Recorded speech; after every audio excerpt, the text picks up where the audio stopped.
Question का meaning ये हुआ कि when man is at a depth h from the top point and width of this ditch is d, two persons from both sides are slowly pulling this person so that he can come out.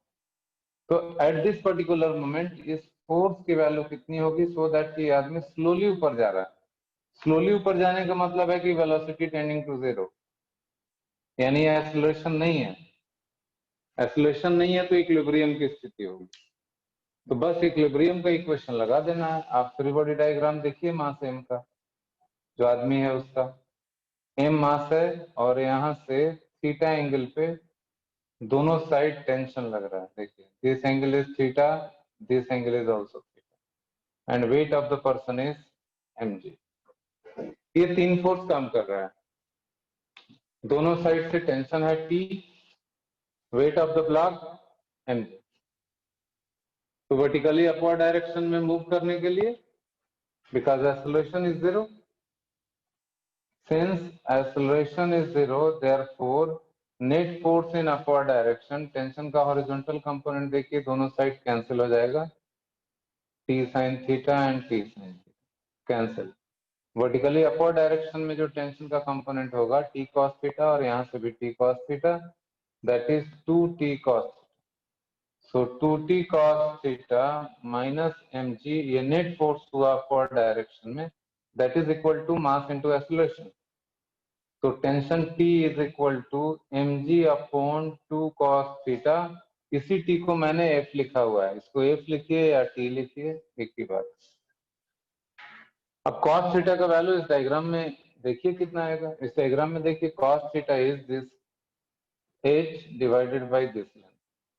From diagram, value of cos theta is h divided by under root, ये distance divide हुआ तो d square by 4 plus h square.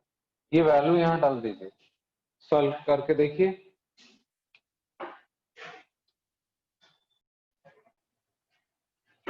Block A का free body diagram बना लेंगे. दोनों के बीच में जो कांटेक्ट फोर्स है ए और बी के बीच में वो बताना है, जबकि acceleration of the lift is 2 meter पर सेकंड स्क्वायर. तो ब्लॉक ए का फ्री बॉडी डायग्राम यहाँ बना लेते हैं. देखिए दिस इज ब्लॉक ए, इसका वेट डाउनवर्ड डायरेक्शन में होगा 0.5 इंटू जी, यानी कि 5 न्यूटन. और ब्लॉक बी ब्लॉक ए के ऊपर फोर्स लगाएगा नॉर्मल रिएक्शन अपवर्ड डायरेक्शन में, उसको मैं लिख रहा हूँ आर, जो कि पता करना है.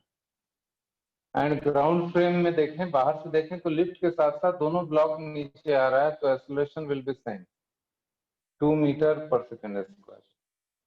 तो ब्लॉक ए का इक्वेशन ऑफ मोशन लिखेंगे EOM, that is equation of motion, that will be 5 minus r equals mass of block A into acceleration is 2.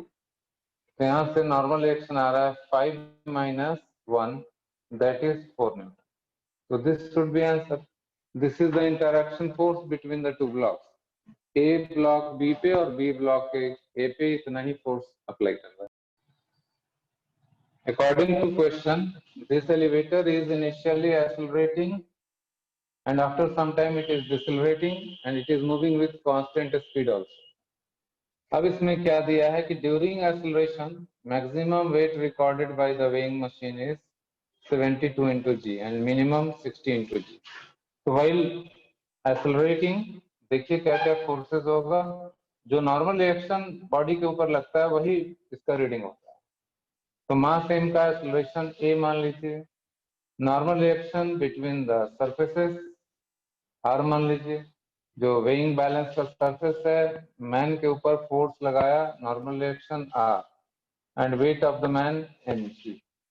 तो दो ही फोर्स है आर और mg. तो इसका इक्वेशन ऑफ मोशन बनेगा while accelerating r minus mg equals mass into acceleration. इसलिए normal reaction इस केस में बढ़ जाती है, m into ji plus A हो जाता है. क्वेश्चन में दिया है कि रिटार्डेशन इज ऑल्सो सेम. तो ये जो इक्वेशन आया ये r मैक्सिमम हो गया, m इंटू जी प्लस ए, क्योंकि ऐड हुआ है. यहाँ जो w मैक्स मैंने लिखा है वही है ये. इसका मतलब है कि 72 into G equals M into जी प्लस ए। सिमिलरली डिसेलरेशन के केस में ए की जगह माइनस ए हो जाएगा। तो व्हेन एलिवेटर डिसेलरेट्स, व्हेन एलिवेटर डिसेलरेट्स, उस समय इक्वेशन में ए की जगह माइनस ए कर देंगे। उस केस में आर का वैल्यू मिनिमम आएगा and that will be M into G minus A. That means 60 into G, this is equal to M into G minus. G का वैल्यू 9.9 डालना है। तो दो इक्वेशन बन गया, एक इक्वेशन ये है और दूसरा इक्वेशन ये है। दो इक्वेशन बन गया। अब इन दोनों इक्वेशन को अगर हम लोग डिवाइड कर देते हैं तो ए का वैल्यू आ जाएगा, जी कैंसिल हो जाएगा, एम कैंसिल हो जाएगा। सॉल्व करके ए निकालेंगे, ए का वैल्यू यहाँ वापस से डाल दें तो एम का एक्चुअल वैल्यू आ जाएगा। ये दोनों कैलकुलेट करिए तो जल्दी।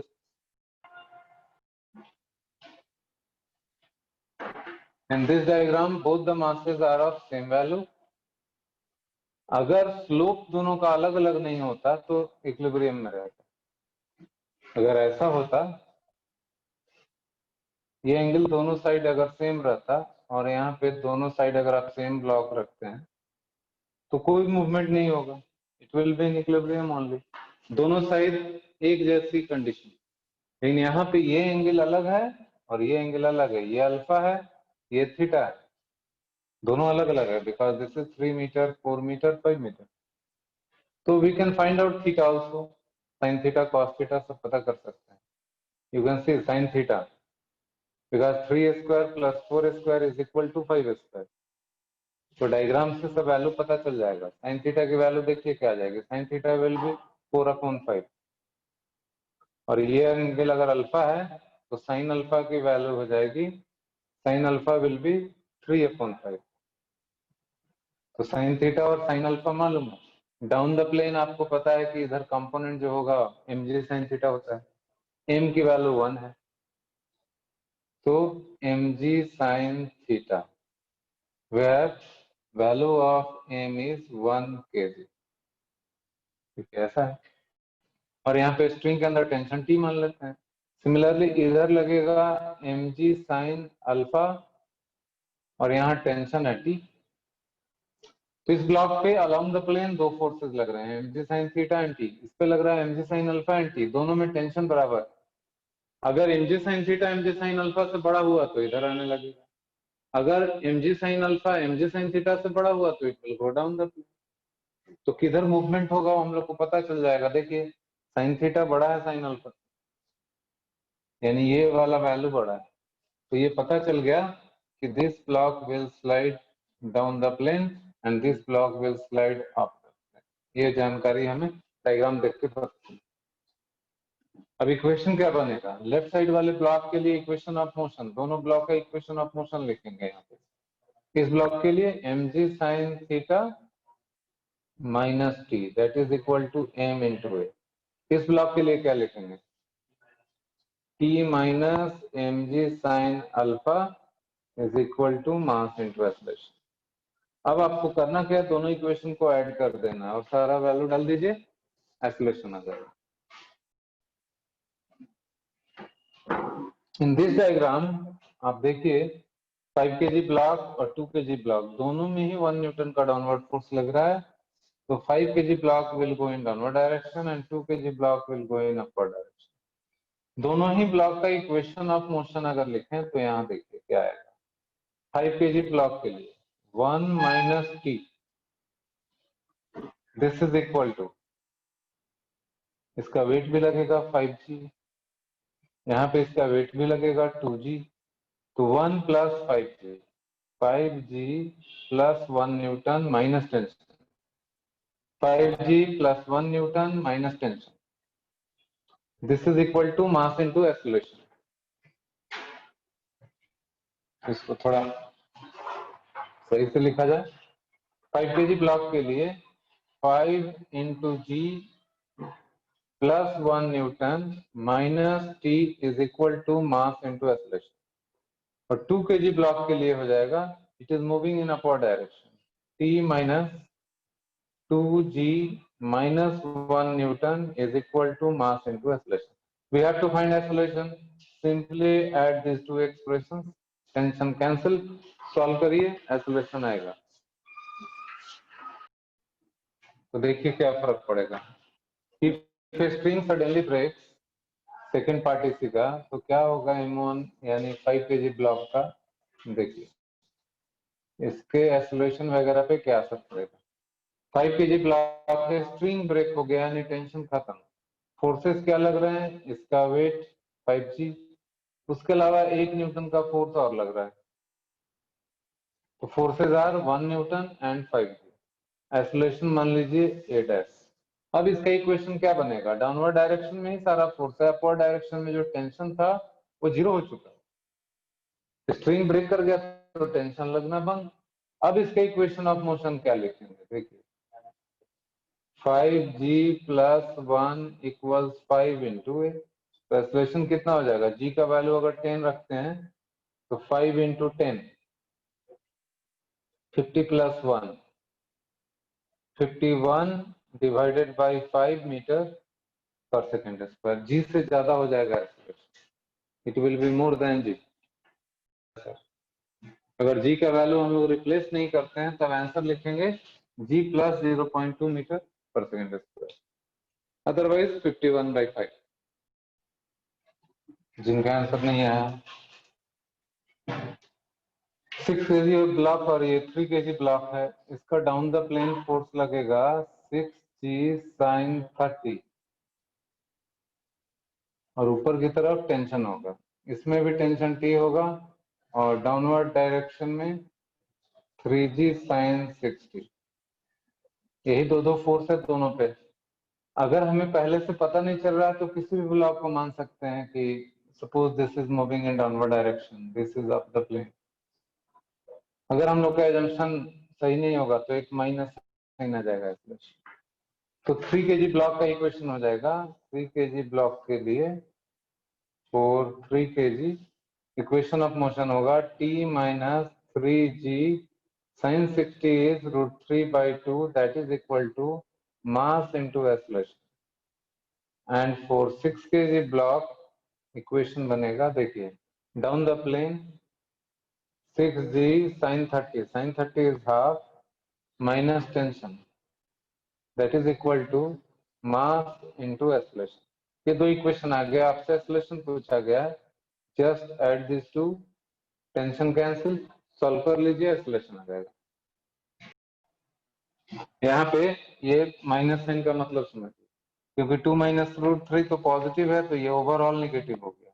नेगेटिव होने का मतलब है कि 6 kg ही उल्टा ऊपर जाएगा और 3 kg नीचे की तरफ आएगा, ये मतलब है. इस क्वेश्चन में देयर आर 2 स्ट्रिंग्स, तो दोनों में टेंशन डिफरेंट होगा, एक्सेलरेशन तीनों ब्लॉक का सेम होगा. कैलकुलेट वैल्यू देखिए, इस क्वेश्चन का अप्रोच क्या रहेगा. यहाँ पे टेंशन मान लेते हैं T1, इस ब्लॉक का वेट हो जाएगा mg, 1 इंटू जी. 3 kg ब्लॉक में या 2 kg ब्लॉक में यहाँ टेंशन हो जाएगा T1, इधर एक टेंशन हो जाएगा T2, दो स्ट्रिंग. इसके अलावा 2 kg ब्लॉक का इधर फोर्स लगेगा 2g sin 30, 2g sin 30. 2 kg block पे 3 फोर्स होगा, 3 kg ब्लॉक पे T2 और इसका वेट 3g. 3 kg ब्लॉक का एक्सेलरेशन अगर डाउनवर्ड मान लेते हैं a, तो 2 kg का भी डाउनवर्ड होगा और 1 kg का अपवर्ड होगा. अब तीनों ब्लॉक का फ्री बॉडी डायग्राम क्लियरली दिख रहा है, इक्वेशन लिखते जाइए. फॉर 1 kg ब्लॉक, यहाँ देखिए क्या इक्वेशन बनेगा, T1 माइनस